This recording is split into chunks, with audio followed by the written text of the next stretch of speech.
Hello, great personalities. You're welcome to the Now Solution with Augustina Simeon.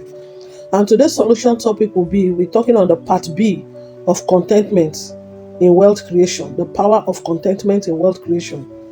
This subject can be seen as a character or a personality that everyone have to wear, to embrace.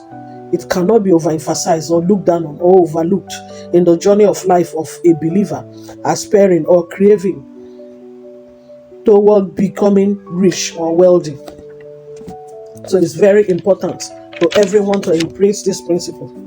Now, contentment can be seen as one's personality that cannot be sidelined in the journey of creating wealth, because at every point in time, you need to be contented to see your excesses, to see your surplus, to invest in order to build a wealthy future that you desire. Is one principle that can be seen as an institution that everyone have to go into, study, embrace. Everyone that is planning to be rich must graduate from it, because you must pass and pass it well. Is a topic, is a principle that you carrying on your head intentionally, consciously, because every rich person that you see today has passed through it to get to the point or level of their wealth at a particular time in their life journey of building the wealth that you see today, that you celebrate. I know that oftentimes in this society, people always celebrate satisfaction. Satisfaction is testimonies, breakthroughs, success. But they fail to remember in every satisfaction there is sacrifice. Sacrifice is the birthplace of satisfaction, because this sacrifice is part of this contentment. Contentment, they make a lot of sacrifice. You discipline yourself. Remember, it's not suffering. I talked about it. There are some things that you need to ignore. Focus on things that matters in order to gather your excesses, the surplus, to build the future that you desire. I like to take this great man of God, for example, Bishop Nicholas Duncan Williams. Is a preacher, is a founder of Action Chapel in Ghana. He's a senior pastor.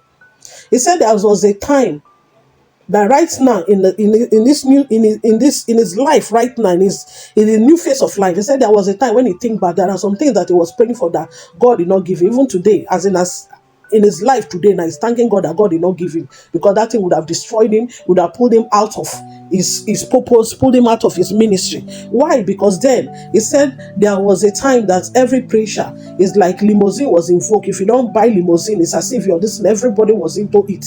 He was praying to God that he need limousine, that God answer him. Today now, as at that time, God asked him a question: do you want limousine? He said yes, he wants it. And God also asked him, he answered this question again. I think it's the Holy Spirit dealing with him then. He was also asking him, can you do without it? Yes, he can do without it. He did not answer, but yes, he can do without it. Right now, he's answering that question. Yes, he can do without it, because what is the limousine? It's something that at that time he does not need it, because he has cars that take him from here to there. I've told you that car is the means of moving someone, transportation, moving you from one place to another. It does not have value, neither in liability.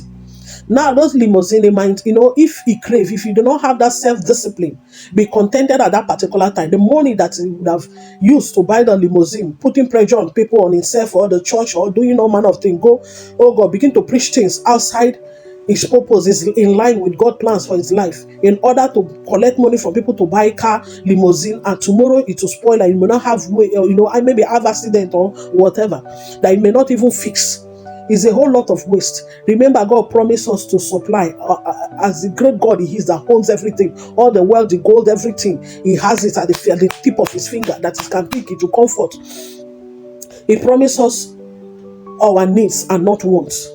He said today he's thanking God that God did not answer that prayer, because it would have thrown him out of course, and today he would have been nowhere.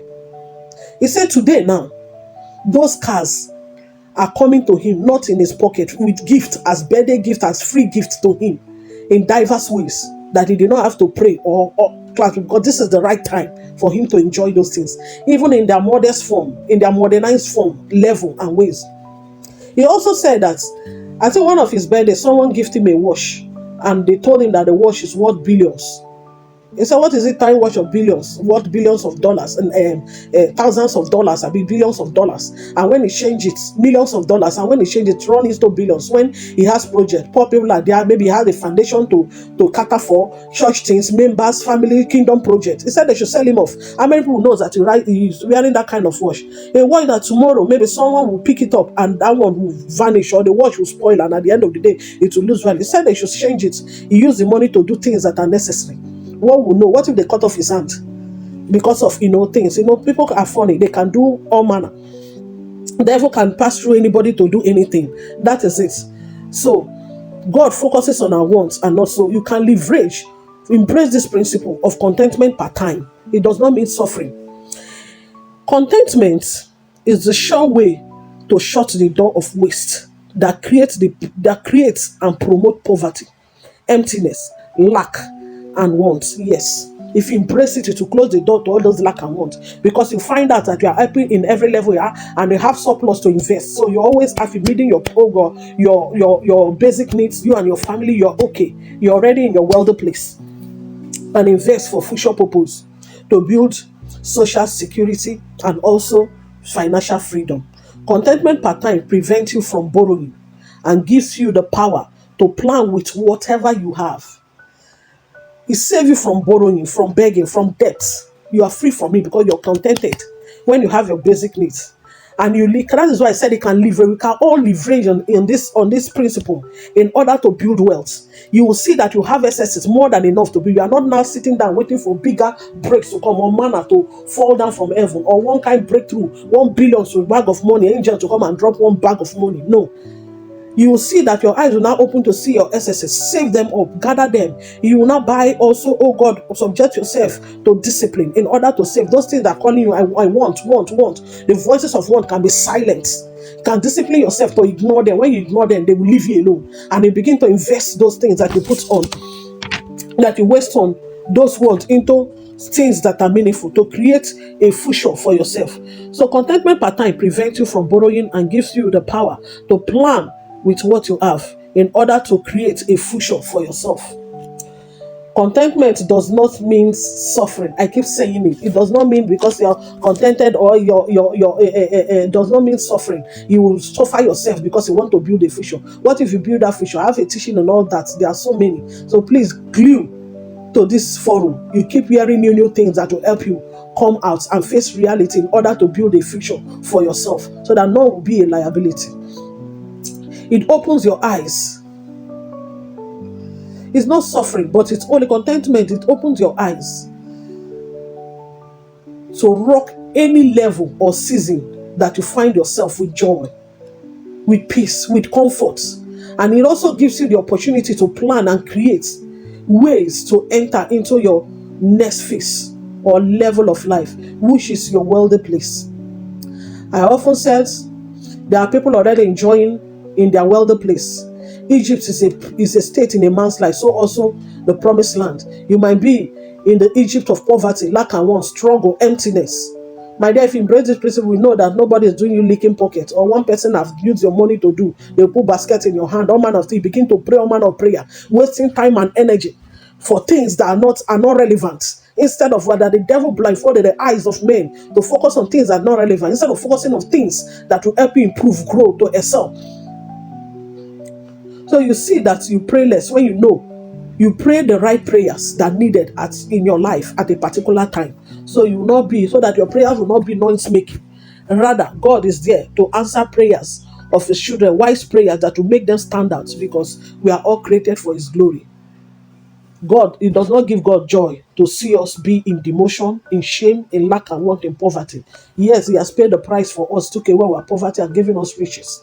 Yes, He has given to us, but we are not spiritual robots that will just sleep because you are not born again, or you are a child of God. Money will just fall down, or you wake up and see a bag of money in your bed. My dear, you too, you will run away. You can know that God is not a magician. He's a miracle worker.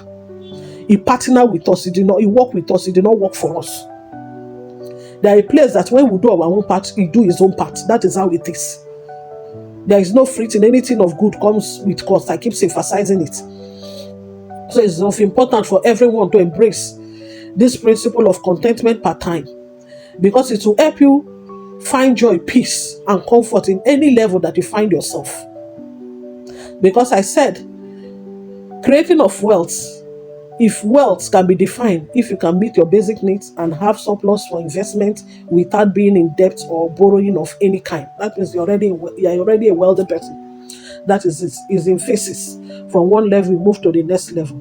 It gives you the opportunity. When you find peace and joy, your eyes will now be open to plan and create ways to enter into your next phase of life, which is your wealthy place of abundance, place of comfort, place of surplus. That is where they call financial freedom. That is where they call building social security, that no matter what you give to family, to the kingdom, to anything that you do, even for your own self, you don't feel it anymore because you have surplus, diverse stream of income. So much, most times it's profit you're eating, not even capitals. A little part of profit that you're benefiting or enjoying, or you're vacationing with, in case you want to go for a vacation.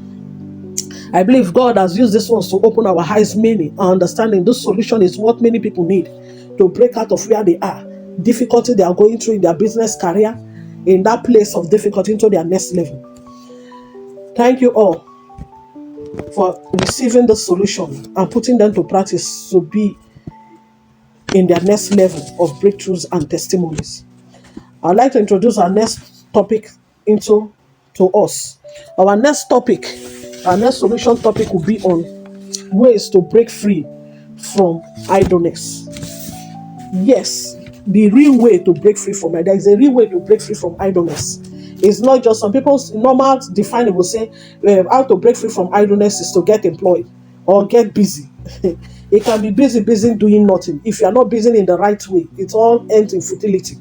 It can also be employed and become a liability to your employee. And at the end of the day, when he sees, because everybody pay for value, when he sees that they are not adding value to the company because he employ you to empower his company to move forward, because he's expected to break through, even if he's operating in a level of breakthrough, there is a better place. So when he sees that you are not adding value, he will sack you and employ someone that will add value. That is how it is. And how do you see it? You end up being idle again.